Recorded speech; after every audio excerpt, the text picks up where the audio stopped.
So వీటి symptoms ఎలా ఉంటాయి, లక్షణాలు ఎలా ఉంటాయి తెలుసుకుందాము. ఇందులో ముఖ్యంగా పేషెంట్కి వీక్నెస్ ఉంటుంది, బాగా అలసట ఉండడం కానీ, బరువు తగ్గడం కానీ, అలాగే నొప్పి ఉంటుంది పేషెంట్కి. నొప్పి అనేది మనకి కడుపుకి వెనుక భాగం నుంచి లెఫ్ట్ సైడ్కి వెళ్ళే ఛాన్స్ ఉంటుంది.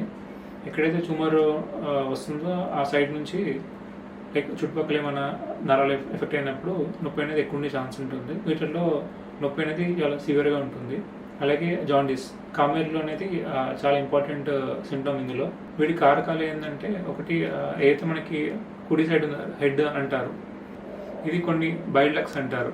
బైల్ అనేది లివర్ నుంచి బైల్ డక్ట్ల నుంచి చిన్న పేగు వెళ్తుంటుంది. ఈ బైల్ అనేది చాలా ఇంపార్టెంట్ నా ఫ్యాట్స్ జీర్ణత కోసం. అలా రైట్ సైడ్ హెడ్లో ఉన్నప్పుడు ఆ బైల్ డక్ట్స్ అనేది బ్లాక్ అవడం వల్ల బిల్డుబిన్ అనేది బ్లడ్లోకి వెళ్ళి జాండీస్ ఉండే ఛాన్స్ ఉంటుంది. జాండీస్ కామెల్ ఉన్నప్పుడు కళ్ళు పసుపు రంగులో ఉంటాయి, స్కిన్ కూడా పసుపు రంగులో అవుతుంది. అలాగే యూరిన్ కూడా, మూత్రం కూడా డార్క్ కలర్ యూరిన్ వస్తుంది. అలాగే మోషన్ల కలర్ కూడా మెయిన్ ఈ బైల్ వల్ల ఉంటుంది. సో అలా బ్లాక్ అవడం వల్ల మోషన్ కలర్ అనేది కొంచెం లైట్ కలర్ అవుతుంది. ఇంకోటి ఫ్యాట్, కొవ్వు జీర్ణత లేకపోవడం వల్ల ఏదైతే మలం ఉందో అది కొంచెం గ్రీజీగా, స్టిక్కీగా ఉంటుంది.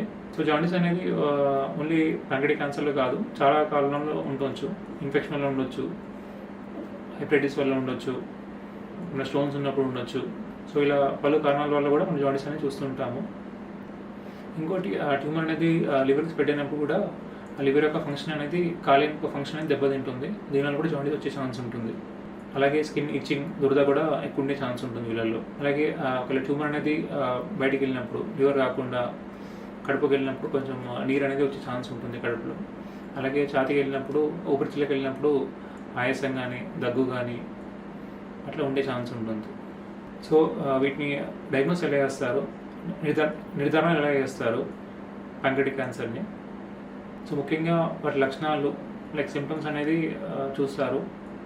ఆ తర్వాత ఎగ్జామినేషన్ ఉంటుంది, అంటే డాక్టర్ ఎగ్జామిన్ చేస్తారు. ఎక్కడ అంటే కామెర్లు కానీ, మన కడుపులో గడ్డలు ఉన్నాయా, నీరు ఉన్నాయా అని ఎగ్జామిన్ చేయాల్సి వస్తుంది. అదో స్కానింగ్ అనేది. స్కానింగ్లో మనకి ఫస్ట్ టెస్ట్ అనేది అల్ట్రాసౌండ్ అబ్డోమెన్, అదొక బేసిక్ టెస్ట్ అన్నట్టు. మనకి అందులో తెలుస్తుంది మన గడ్డలు ఉన్నాయని, లివర్ ఎట్లా ఉంది, నీరు ఉందో తెలుస్తుంది, basic test. Next for confirmation కోసం సిటీ స్కాన్ ఉంటుంది, కడుపు స్కానింగ్ ఉంటుంది. వీటిని ప్యాంక్రియాటిక్ ప్రోటోకాల్ సిటీ స్కానింగ్ అంటారు.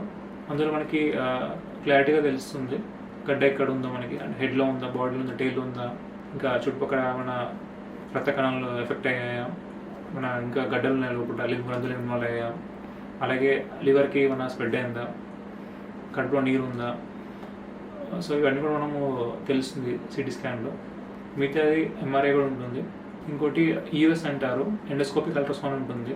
ఎండోస్కోపీ త్రూ మనము అది ప్యాంక్రియాటిస్ని స్టడీ చేస్తారు. అందులో తెలుస్తుంది మనకి గడ్డ ఎలా ఉందనేది, సాలిడ్ ఉందా, సిస్టిక్ ఉందా, సైజ్ అనేది, అవన్నీ కూడా తెలుసుకోవచ్చు యూఎస్లో.